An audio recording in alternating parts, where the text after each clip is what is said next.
Par rapport à la lutte emblématique quand même des camarades de MC Synchro, je tenais juste à ramener notre solidarité parce que on sait que bien sûr que l'ensemble du groupe PSA, la précarité est devenue une politique. Donc c'est pas juste une bagarre. La bagarre des intérimaires aujourd'hui devient centrale pour l'ensemble des et dans le secteur automobile, mais bien au-delà aussi.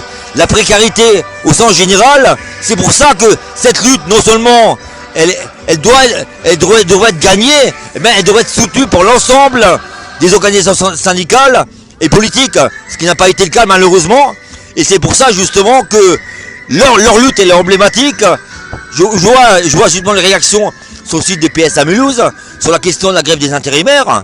La plupart disent ouais, effectivement, faudra aller évidemment sur ce terrain-là pour arriver à gagner sur le fond, parce qu'aujourd'hui, la question de l'embauche des intérimaires devient centrale.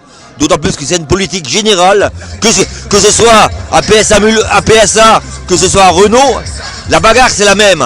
Et on se rend bien compte que si demain on n'arrive pas à avoir tous les intérimaires dans nos bagarres, il n'y aura plus de bagarre dans les tôles.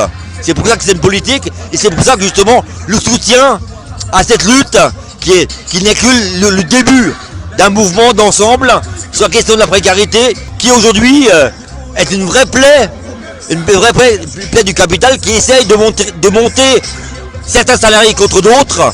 Et le taux objectif, au contraire, qu'on soit dans les quartiers populaires qui sont réprimés. La répression est très forte dans les quartiers populaires, elle est tout aussi forte dans les usines et c'est les mêmes qui la subissent. C'est pour ça que cette lutte elle est plus qu'importante, plus que capitale.